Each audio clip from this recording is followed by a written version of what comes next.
Bienvenue chers explorateurs et chères exploratrices de la psyché ou en passe de le devenir.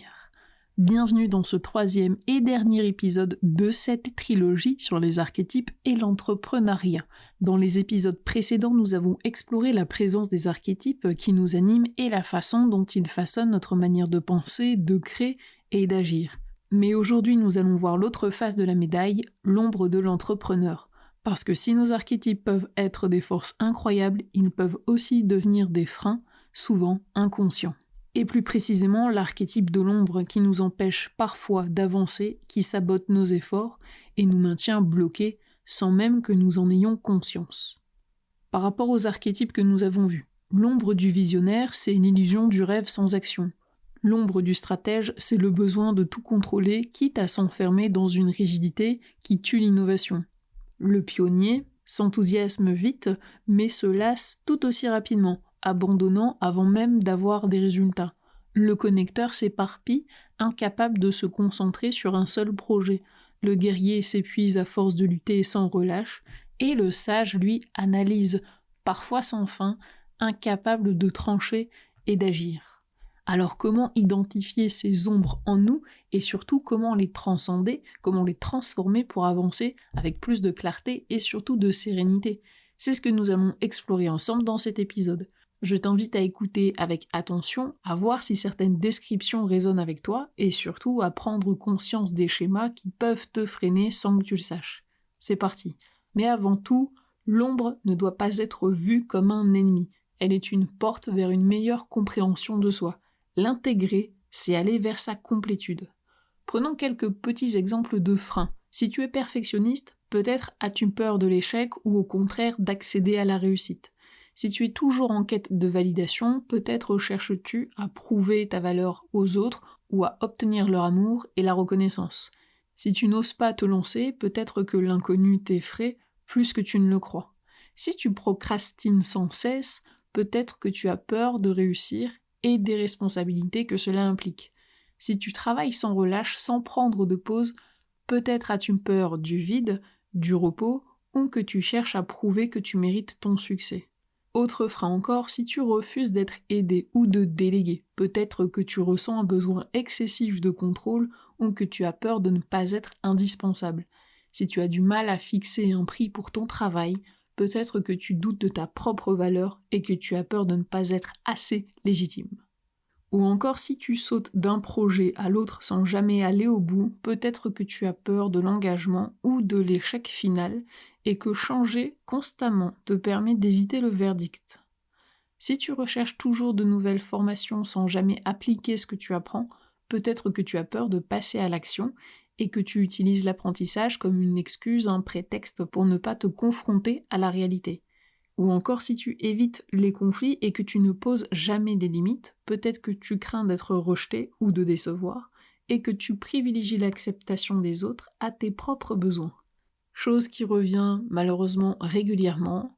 Si tu ressens souvent l'imposteur en toi, peut-être que tu doutes de ton droit de réussir et que ton inconscient te pousse à saboter tes propres opportunités. Nous comprendrons bien que se connaître est la clé pour aller plus loin, car un entrepreneur qui ignore son ombre risque de répéter encore et encore les mêmes schémas d'auto-sabotage. Et la clé d'un entrepreneuriat aligné, c'est l'équilibre des archétypes. Maintenant que tu connais ton archétype dominant, grâce aux épisodes précédents que nous avons faits, tu te demandes peut-être, dois-je m'y conformer ou chercher à en développer d'autres? La vérité, c'est que les entrepreneurs les plus accomplis ont appris à équilibrer plusieurs archétypes en eux. Un visionnaire qui ne sait pas structurer ses idées risque de ne jamais voir ses projets aboutir. Un stratège trop rigide peut se priver d'innovations essentielles. Un guerrier qui n'apprend pas à lâcher prise finit épuisé. L'objectif n'est pas de changer qui tu es, mais d'intégrer d'autres qualités pour t'adapter aux défis que tu rencontres. Si tu es un visionnaire, apprends à structurer tes idées en posant des étapes concrètes. Note tes intuitions, puis demande-toi quel premier pas je peux faire aujourd'hui pour rendre ça réel, tangible. Si tu es un stratège, pratique l'adaptabilité. Essaie de sortir de ta zone de confort, laisse un peu plus de place à l'imprévu et expérimente sans tout planifier à l'avance. Si tu es un pionnier, Engage-toi sur un projet long terme, sans te disperser. Pose-toi la question, que puis-je faire pour m'assurer de ne pas abandonner cette fois-ci? Mets des moyens concrets en action. Si l'archétype dominant chez toi est celui du connecteur, recentre-toi sur ta propre vision. Prends du temps, seul, pour définir ce que tu veux vraiment, sans te laisser happer par l'énergie des autres. Si tu es un guerrier, apprends à doser ton énergie. Fais des pauses stratégiques et demande-toi, est-ce que ce combat, est-ce que ce projet vaut vraiment la peine? Et si tu es un sage, passe à l'action, sans trop analyser. Donne-toi une deadline courte pour tester une idée, même imparfaite, juste pour voir où est-ce qu'elle peut mener.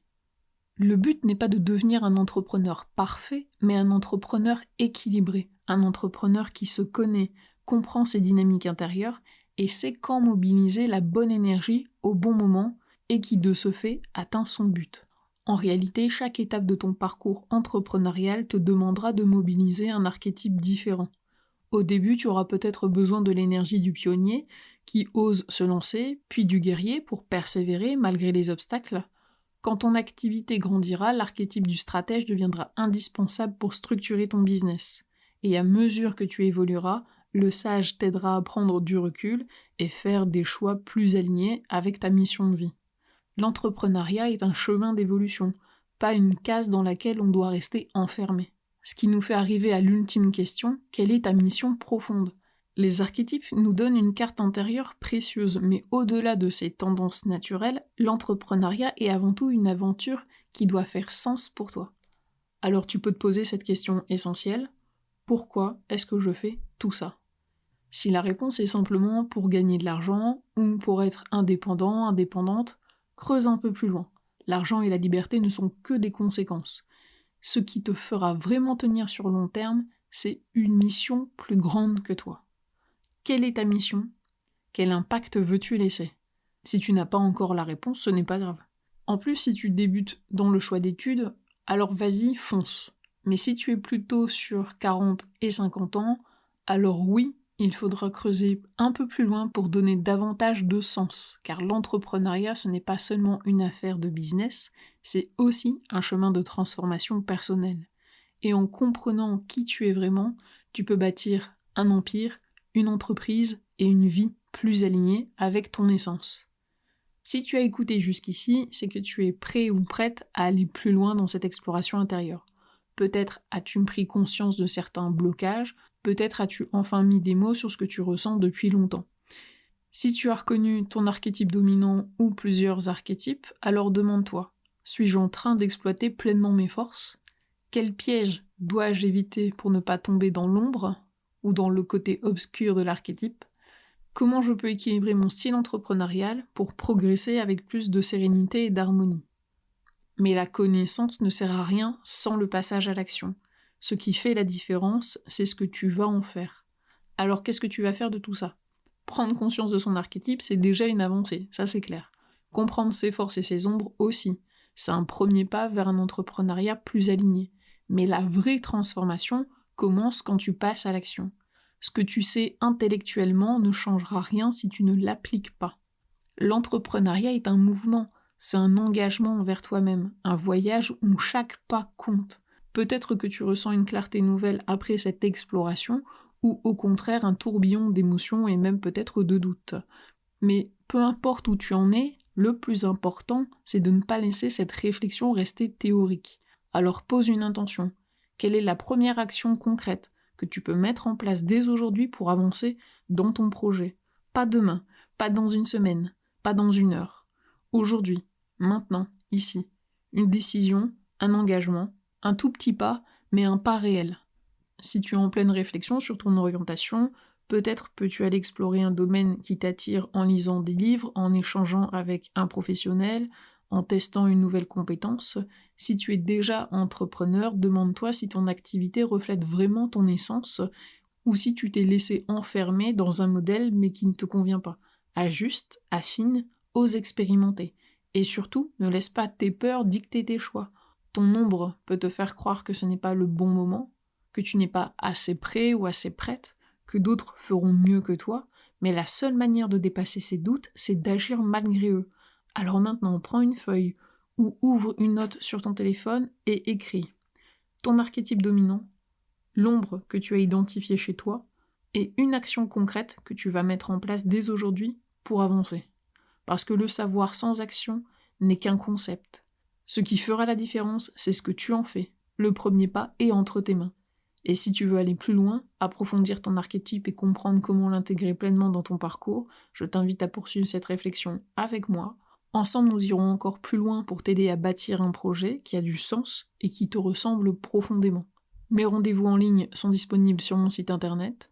Et maintenant, dis-moi, quel premier pas, quelle action vas-tu faire tout de suite, maintenant, aujourd'hui? On se dit à très bientôt.